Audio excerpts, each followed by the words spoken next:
Welcome to Five Phases Health. Your hosts are Peyton Young and Christina Barea. Over the next hour, you'll hear from experts in the field on how you can achieve sustainable good health. Welcome to Five Phases Health Radio, your guided journey towards personal transformation and sustainable good health. We're here to simplify health, wellness, and nutritional information, eliminating that guesswork, helping you to achieve radiant health. I'm your co-host, Peyton Young, and I'm joined by my other co-host, Christina Barea. And we're excited to be sharing this time with you. I think you had a bit of a shout out to make.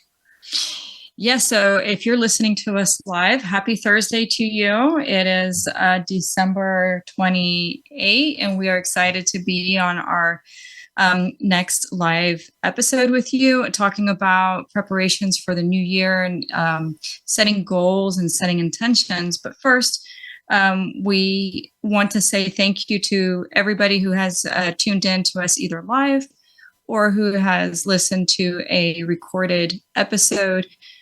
We do see those numbers starting to rise, and we appreciate your patience as we work through all of the hiccups of getting a podcast started. Where, as we mentioned before, we're new to this, so we are learning as we move along. And so, all of you folks who tune in and listen to us, we are very, very grateful for your support.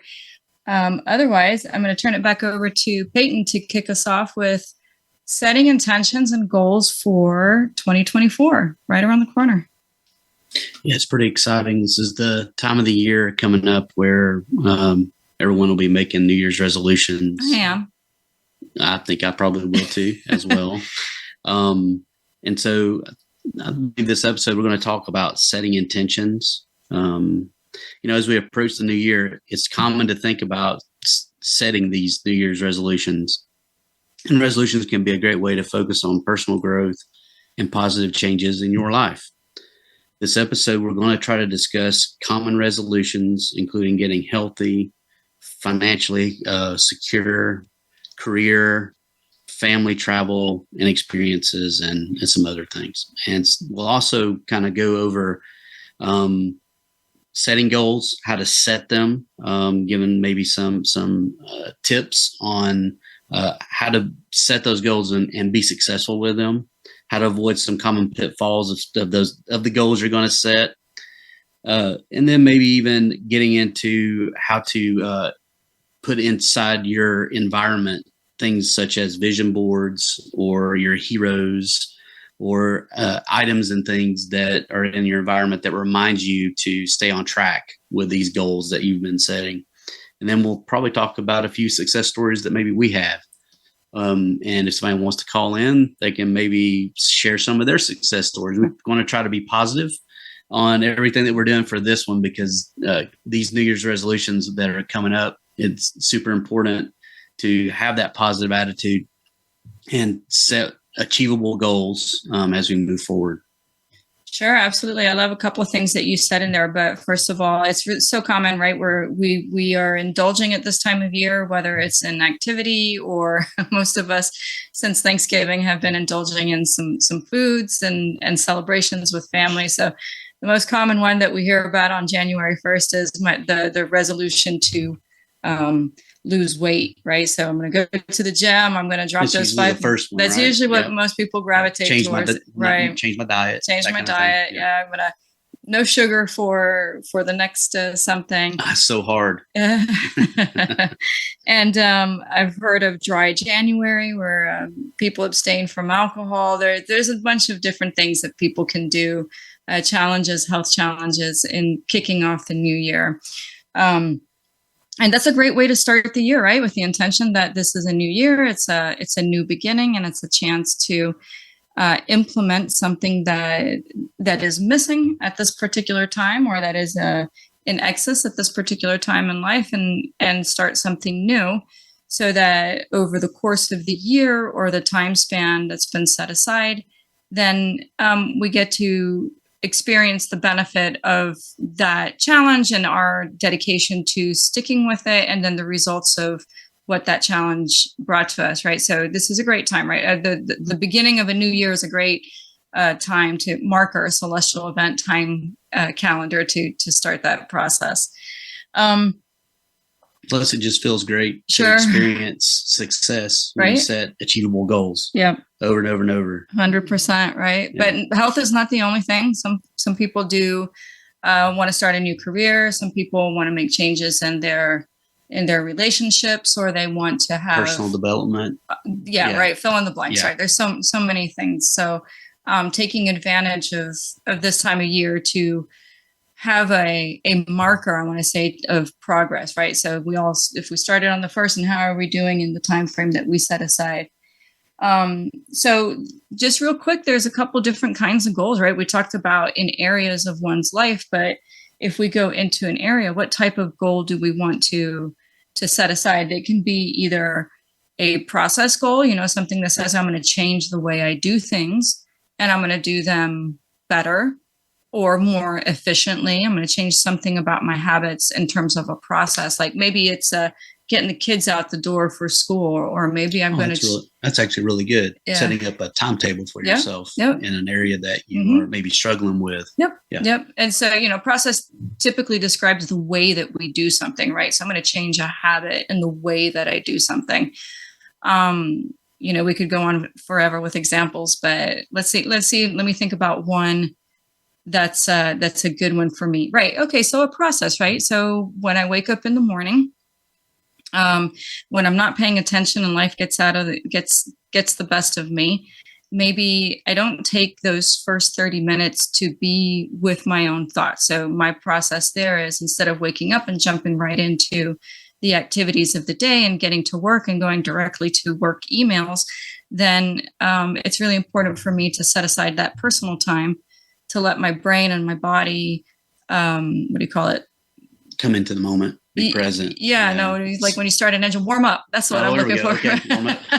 do an initial evaluation of everything, warm up, get ready. Right, Yeah. systems check. How am I doing? What do I need this morning to be functional?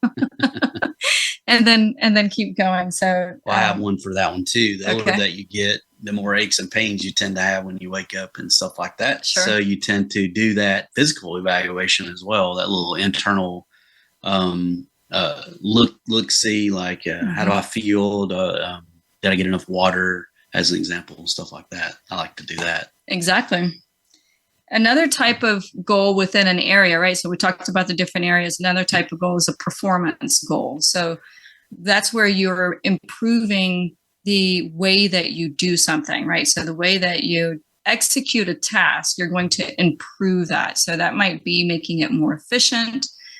That might be making it more in line with what you're wanting to do.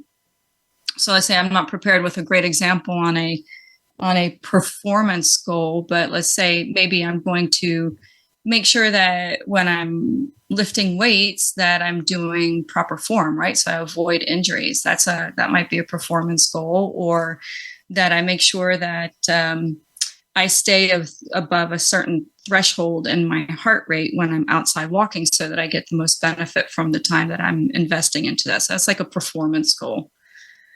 Then the last one that we can talk about is an outcome goal, right? So this is typically where most people gravitate towards. Is an outcome goal is what they want to see, or what I want to see when something at the end of a certain period of time, and investing in something new. So it might be, in this case, like, the outcome might be losing the proverbial 5 pounds that are extra. It might be, attaining the goal of walking an extra mile and to what we do normally. So, increasing time. It might be, I don't know, inviting your significant other to join you on those activities. Or do more. So there's right? a couple of things you can do. Sure. You can either increase the time, the duration of something, whatever happens to be, the more repetitions, which in this case, let's just say that's walking. So we may walk once or twice a day, but we may shoot for a performance of trying to walk 3 times a day, right? In order to burn off some of that stress and the cortisol, stress, get your brain cleared up. Yep, get out of nature, that kind of thing. Yep. If outside is able to provide that, it's not raining or something's going on, or too cold. Yep. or we can add weight, basically change the activity by adding some sort of resistance to it as weight, that kind of thing. So in this case, for me, it's more about doing it more often. I know I feel better if I walk more, such as touring around a city on a vacation. You tend to feel really good once you come home, which is then a performance thing because you feel good. Got to keep it going, right? Yeah, absolutely. So, I mean, it's just what the challenge is, I think, when we start thinking about what our goals and intentions are at the beginning of the year, is trying to figure out where's the sweet spot in that. Am I really looking for, an outcome goal? Am I looking for a performance goal? Or is it a process goal? I don't know. It's a combination of all three. But as we lean into the end of this segment, we're going to talk about what are the pitfalls in the next segment of setting goals that might be a little too ambitious or a little too complicated or require too many outside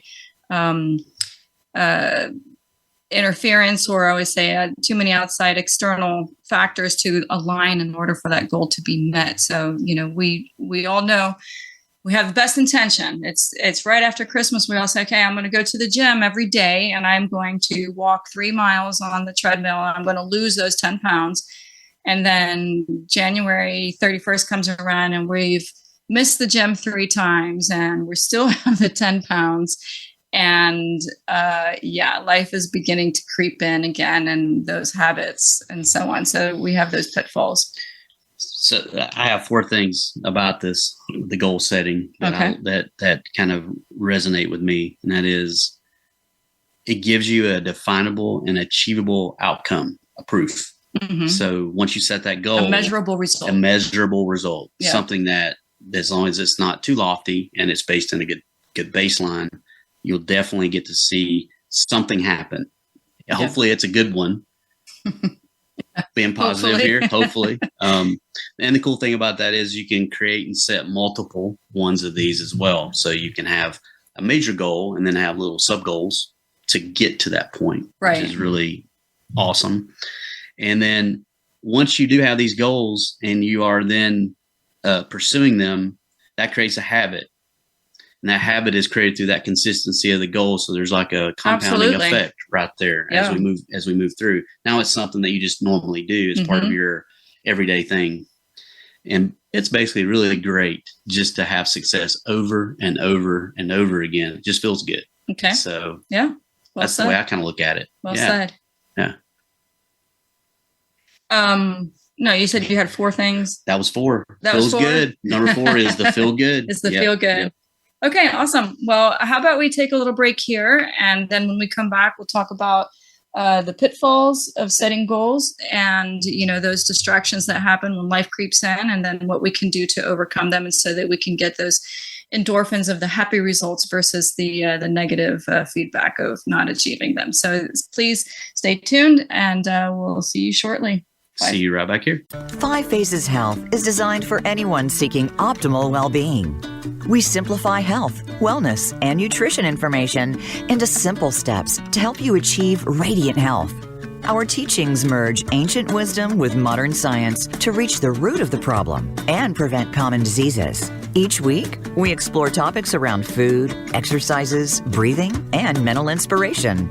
We believe that small changes on a daily basis lead to long-term, sustainable good health. Join us as we journey through medicine systems from around the world, including traditional Chinese medicine, allopathic medicine, herbal medicine, and various mind-body systems. 5 Phases Health with Peyton Young and Christina Barea. Welcome back to 5 Phases Health Radio Show. I'm your co-host, Peyton Young, and I'm joined by my other co-host, Christina. And I hope you guys have stayed tuned in because we've got some really good stuff coming up in this next segment and the other segments as well. I believe this time we want to cover a little bit about common pitfalls of setting goals and how to avoid them. There are 4 R's of goal setting, and they are review, reevaluate, redefine, and reengage. So we just kind of want to keep these in mind as we're talking about some of the other facets of setting goals, creating habits. And so let's see here. So the important thing is, right, as we're setting goals, we're typically interrupting a behavior that's been present up until now.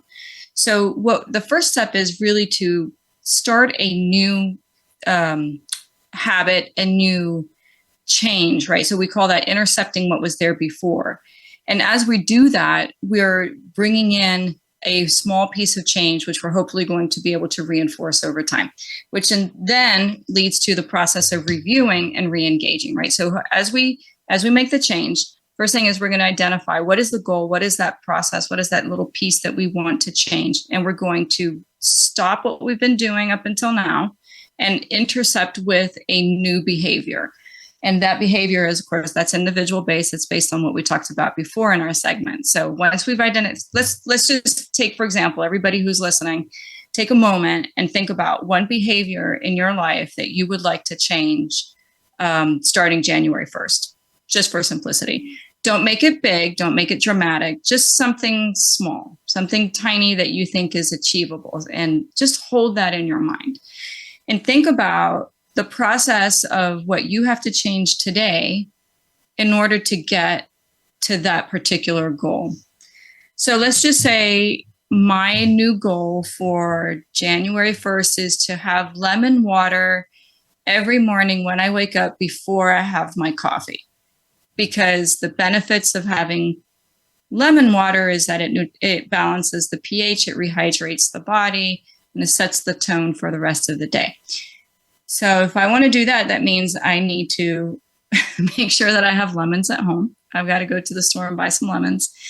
And then I have to have them ready to go. I have to have all of the ingredients and the pieces available for that new behavior to come in. Then I got to remember to do it. So I might set myself a little alarm reminder every day that I'm going to do this particular thing. And then I'm going to follow through with it. So that goes into your R's. And then we're going into what Peyton said, which is review, reevaluate, redefine, and reengage. So if I start to slide, or did you have to say, if I start to slide on my behavior, then I might have to change something. First, you got to notice it, which you probably will, because you attempted to set a habit, right, or a new pattern of activity. So once you recognize it, then it's time to review.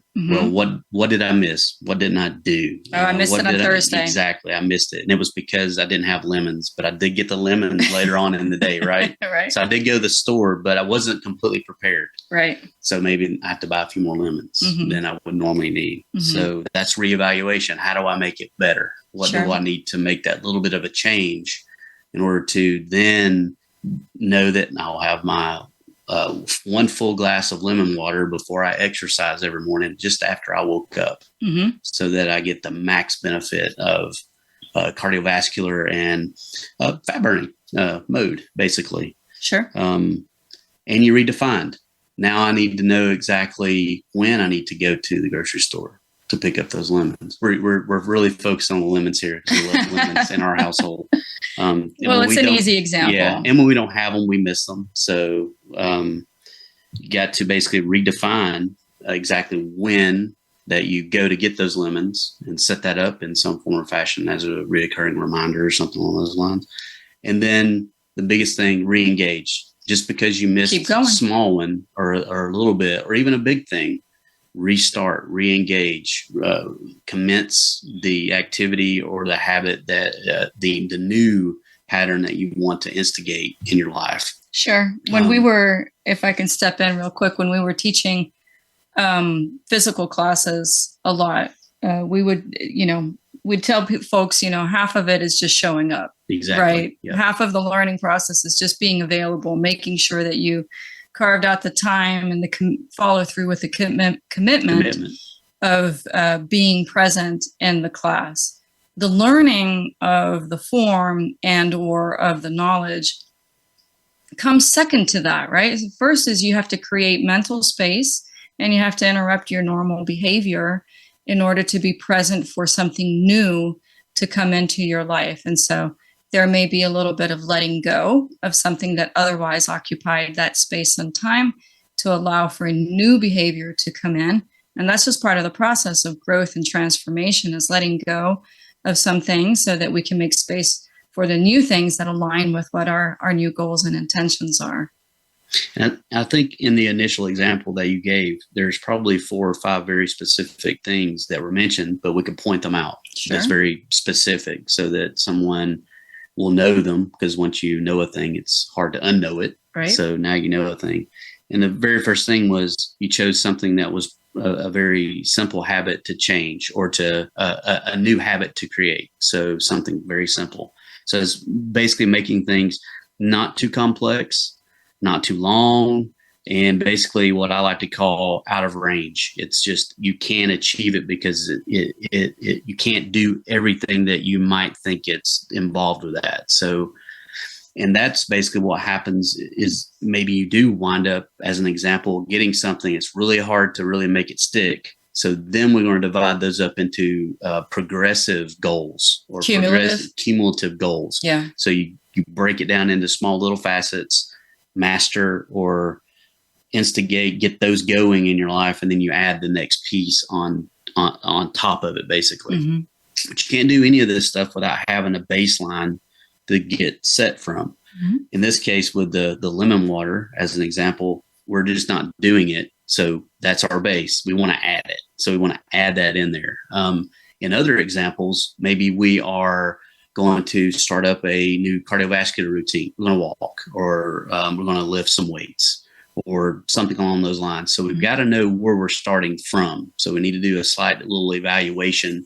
If we're doing cardiovascular activity, we want to make sure that we take our age and we subtract that from 220, and then we multiply it by 70 and 85% to kind of get where our exercise range should be located, just off the cuff. Yes, everyone is a little bit different based on, your not only your genetics, but prior training and some other things. So, but that's a great rule of thumb for that kind of thing. So, or weights, we're going to lift a few weights. We're going to acquire some, or go to a gym, and we're going to get an idea about, well, how many can I lift 10 to 15 times and I don't feel out of breath? So now I know that maybe it's 5-pounders in each hand that we're doing curls, as an example.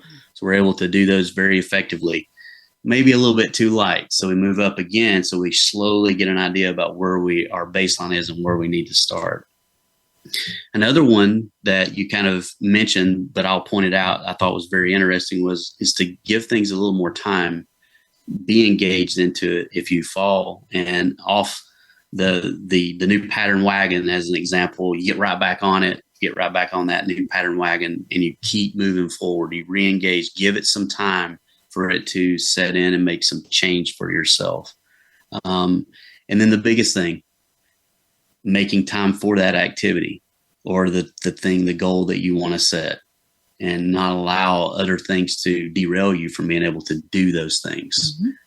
Prioritizing it. Exactly. Mm-hmm. Making it a priority for everything that you do. Sure. That way you can get that success, and it feels good to get that success. Mm-hmm. Having that lemon water every morning. It's very good.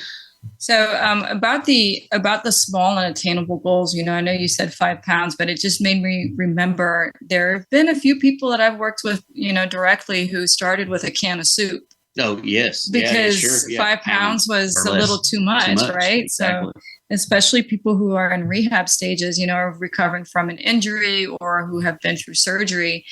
Even a can of soup is a great way to get going. Again, it's kind of that concept of just showing up. Yeah. It's not about how much weight you can lift. It's more about, like you just said, prioritizing the fact that you're going to follow through with the goal and do whatever you can to work towards the goal.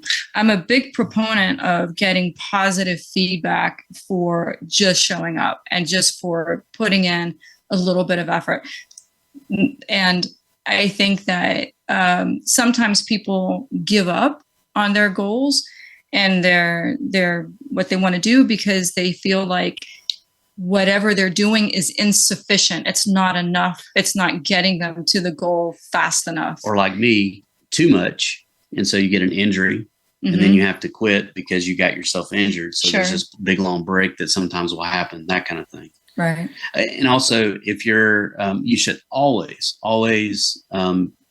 see your physician and get a, have them check you out, make sure that you're able to exercise and to do these things safely. Oh, I want to put that little caveat, the cherry on the top of all this on there, is that if you want to make this something that is very doable for you in this coming year, whatever it happens to be, and if it's physical exercise or those kind of things, definitely make sure that you're able to do that. You get that doctor's written notice, that you're good to go. Yeah. Small steps, small changes on a daily basis lead to profound results. Exactly. Well, thanks so much for listening to this segment. We appreciate you and look forward to having you return in just a couple of minutes after our quick break, and where we'll discuss intention setting and goal setting with using tools like vision boards and writing things down so that you can keep yourself accountable. Yeah, mantras. I love it. Yeah. Okay. All right. We'll be right back. Thank you. Be right back. Welcome back, listeners. Thanks for joining us for segment 3 on today's episode, which is all about setting goals and intentions. In this segment, we're going to talk a little bit about how you can track your progress and keep yourself motivated over time with using some external tools that can do that. So one of the things that I like to do at the beginning of every year, and this is pretty common nowadays, is the use of a vision board. And with that, on a vision board, it can be however you want it to be, right? It can cover all areas of your life, or it can be very specific to a particular area of your life or applicable to a certain goal. Anecdotally, I'll say, anytime that I've actually taken the time to put a vision board together, I'd say at least 50% of it comes true pretty quickly too. It's just a testimony. Wherever you put your intention, wherever you set your mind to do, those are the things that will tend to manifest and become reality. So a vision board is, for those who don't know, is just exactly that. It's just either some location, a poster board of some sort, or it can be digitally on your computer on a Word document or something, where you put pictures and words and images of things that look like or represent the goal that you have in mind. So let's just say for 2024, hypothetically, I have a goal of taking a vacation, and taking a vacation, planting a garden, losing those proverbial 5 pounds that we keep going back to, making a fire pit, and spending more time with my loved ones. So I would put on this location, this board or this digital location, images of my loved ones and the vacation where I want it to be. Like if I want to go to a mountain vacation or an ocean vacation or a city vacation, I would put images of that place. And basically, those are just visual cues and reminders. As I go through each day, I'll have my vision board somewhere where I can see it. And I remember, oh, yes, I'm working towards that goal. Oh, yes, all my activities and my energy is aligned towards these particular goals that I have set for myself in this time frame, which is 2024. So it helps the mind basically be focused. And I want to just say, take your energy, and it takes it from being expanded and open to more focused and pointed towards a specific direction. And when your energy starts to support itself working in that particular direction, it has a multiplication effect, like an avalanche, right? So it starts to build and the momentum is there. And so you get the benefit of the cumulative, repetitive intention of going towards those things that you see in front of you on your vision board. And you want it to be as specific as possible, right? So if your vacation is a mountain vacation, then is it a summer mountain? Is it a winter mountain? Is there a chalet? Is there a resort? Are there skiers, or is it a picnic? Fishing by the river, fishing by the lake. Is there a boat involved? Or be specific, right? Yeah. You don't want it to be fuzzy. If you know that you want this specific vacation, then put that vacation on the vision board. And if you know that you want to have these experiences or to acquire these certain things, then those are the things that would go onto the vision board, as much detail as possible. They usually say the universe is very specific. The universe makes you very specific when you set intentions. If you're unspecific, there's plenty of jokes that you can read around on like the comics and stuff like that. Wait, but what I meant was, fill in the blanks. And then you realize, you should have been a little more specific. So be specific on your vision board. So really what we're doing here is we're creating in our mind the things that we want to see, experience, and to be. And so if we take this and we look at it every single day, multiple times a day, then we're setting our mindset, our intention, our frame of mind, and what we want to achieve. I guess if you can see it, you can believe it, you can achieve it. Make it real. You can make it real. Yeah. And because everything about who we are and what we're doing will be centered around doing those things. Sure. Is there such thing as too much on your vision board or your screensaver for your computer or your phone backdrop? Should we narrow it down maybe a little bit? Yeah, that's a good question. That's a good question. Yeah. I think there is a little bit of a balance, right? The short answer is no. There's no such thing as too much. But there is the idea of a balance. And one of the things that the vision board helps to do is overcome those days when we begin to have the critter come in. We'll all get used to my reference of the critter. The critter is those negative thoughts that creep up. And the inner self that likes to sabotage our progress towards something. I call that the critter. So sometimes the critter, we all have days when we're feeling a little less than and we're doing a little less than and we feel like we're a little bit off track, right? So, and that's okay. We need to have those days. It's okay. The idea of the vision board is to remember, okay, so today isn't great. Today isn't perfect, but I'm not going to let the critter get the best of me. And I'm going to refocus tomorrow and get back on track again and remember what the purpose of everything that I'm doing is about. So in that regard, no, you can get very, very detailed into the things that you want to put on your vision board. However, I think it's important in there to pull off of what we talked about before, is setting realistic goals. So in the detail, we don't want to have too many things that pull our energy into too many different directions where we can't accomplish anything.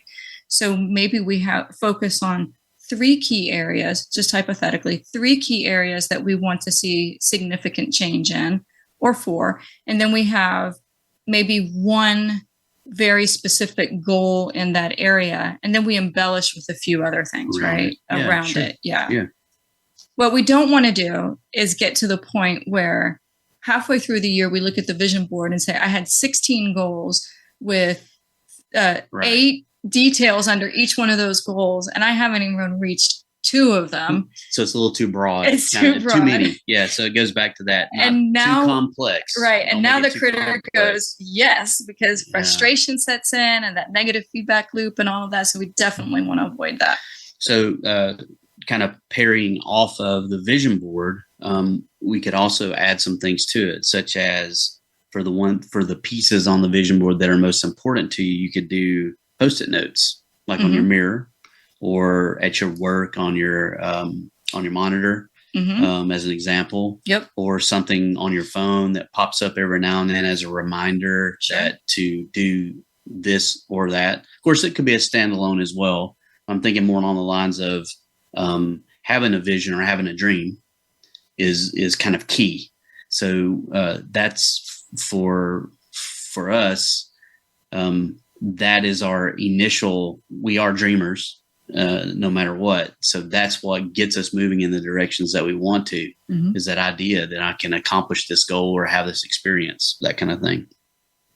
But another good one is a buddy, like your partner. An accountability buddy? Yeah, a partner or a best friend or a couple of friends that are all on this, going in the same direction or path, that believe in you, that are supporting your dreams and visions for the ones you're willing to share with them, that kind of thing, so they can help you stay kind of on track. So this is probably another accessory to the vision board, but could also be a standalone thing, such as exercise buddies or walking partners, those kind of things that bring motivation.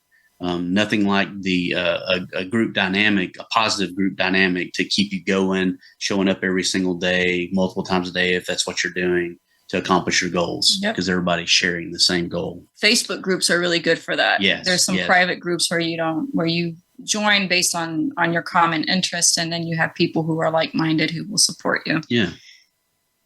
Another kind of key component, no matter what you're doing here, could be two things. And one of those things could be keeping a journal. So it's your thoughts, your experiences as you're going along to try to accomplish these goals that you've set for yourself, so that you can periodically go back and read through.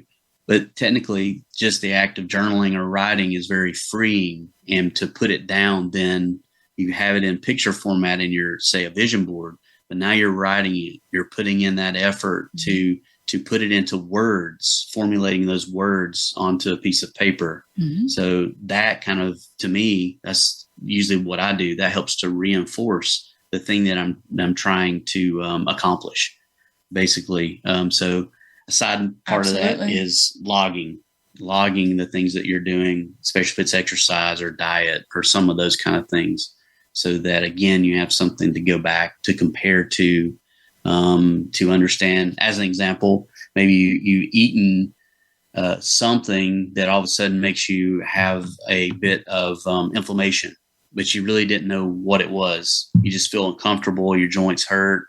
You feel lack of energy. Just you feel unmotivated, and you know deep down it's probably something that you've eaten because you were feeling really good before, and now there was some sort of a thing that happened.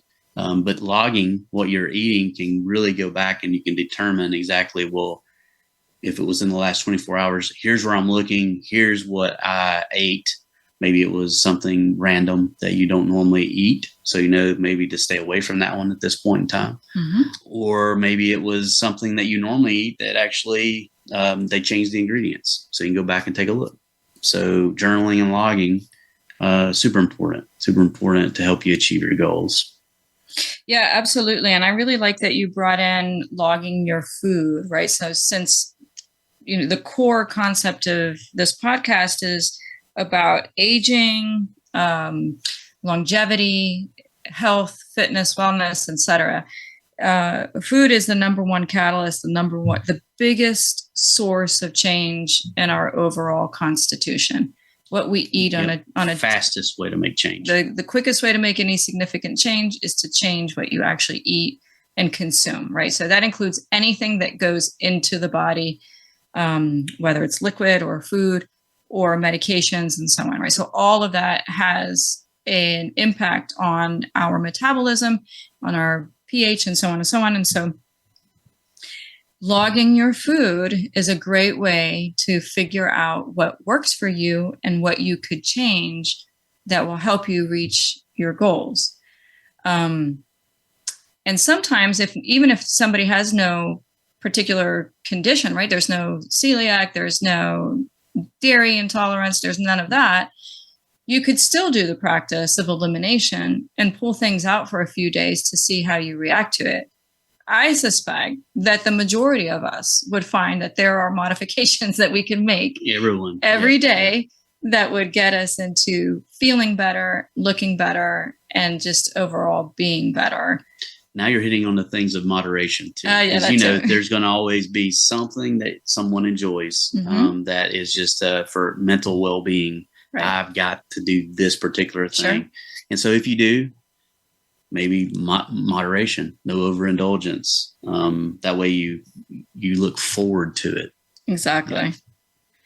Exactly. So when we come back, we'll go over a couple of success stories that are based on setting intentions, setting goals, vision boards, and so on. Some anecdotal stories of real cases and things that have happened that we can share with you. So sounds good. Thanks for listening in so far, and we look forward to speaking with you upon our return after this short break.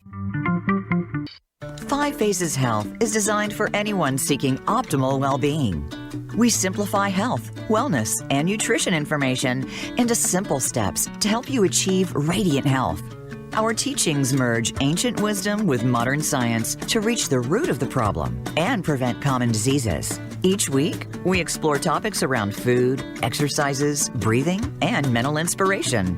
We believe that small changes on a daily basis lead to long-term sustainable good health. We're back live, 5 Phases Health Radio, and hopefully you've stayed with us this whole time. We definitely appreciate it. I do hope that you're getting something out of the information that we're talking about here.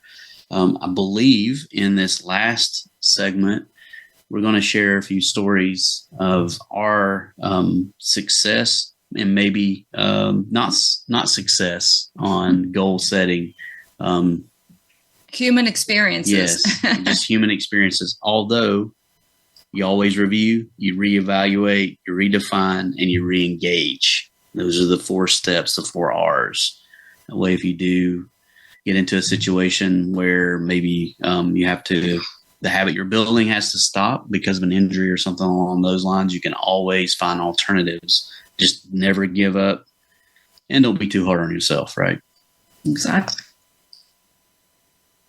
Am I going first? I think you should go first. I'm going to go first. We talked about vision boards first, and you always do a great vision board every year. So yes, and in years when I've got everything together and I have the time, I've actually had the vision board making process joined by good friends and other folks who want to participate in that. I don't think we'll do it this year, but we've done it in the past as a group, and it's such an amazing experience when you get together and that group energy helps to support each other, and then you can do your check-ins throughout the year, see how everybody's doing with their vision board. But okay, so one success story about setting goals for myself is, I'm going to start with my lifelong goal. First, my lifelong goal is to age as best as I can and to stay away from disease as best as I can. So if you've listened to some of our previous episodes, you know that I've been very active my whole life, very sporty,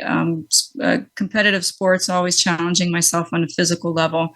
And I really, that I find that it's just one of the traits that defines who I am as an individual. And it's something that I want to maintain as much as I can and as far as I can. So I do little things every day that help me support that process of staying healthy as long as I can, right? So whether it's maintaining exercise, even if I'm not hitting my short-term goals, which is like those 5 pounds, right? Even if I'm not losing the 5 pounds, I'm still going out and walking. I'm still trying to eat healthy, still trying to make healthy choices for myself, still trying to push myself to be active and to continue on that healthy lifestyle because it matters to me. I want to not be engaged with a doctor. I want to not be on medication. I want to not have to be limited by my health.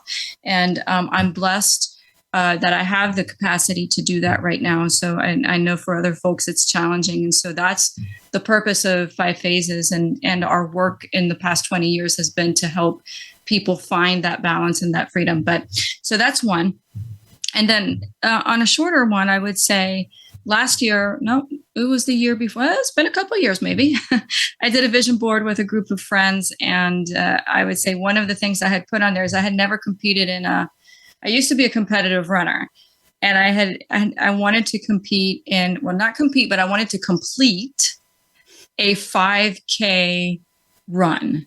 It was something I had never done before. And so one of my friends, Julie, who's probably listening, who is very active as well, said, hey, there's this run coming up. Would you like to join me? And it was like I'm serious. Like we did the vision board like the first week of January. By the last week of January, I got invited to a 5K, which is something that had never happened before. So I said, wow, that's incredible. That was a super quick turnaround on that intention. And yes, we went ahead and did the 5K. There's a whole bunch of other stories around that experience, but there you go. That's one of my success stories. And it was like within a short period of time, and it was by invitation. It wasn't something that I sought out. So a good friend said, how about you join me with us? And there you go. That's awesome. Yeah. That's great. Okay. I've got a good success story. It doesn't revolve around me, though I was involved. So, in my younger days, I worked at a hospital-based fitness facility, and I worked general fitness, outpatient physical therapy, and cardiac rehab. But I also did some really awesome work with what would be called special population. So I would actually go on site to different locations to work with individuals, basically free of charge, just on mobility. And I had the most wonderful experience with an individual who basically couldn't stand up on his own. And over a course of about, I guess, 3 or 4 months of just getting up and down out of a wheelchair, finally moving forward into being able to just stand and hold on to one of the just a support apparatus, to eventually being able to take steps and move around for short periods of time. So that's amazing. It was I guess the thing that touched me the most was this person's pure goal, the pure will, the pure intention to not be bound where they couldn't move on their own. So it was so gratifying to be able to have that experience, to design a way of being able for this person to accomplish that goal. But most importantly, I guess for me, seeing that goal actually happen. It was an amazing thing.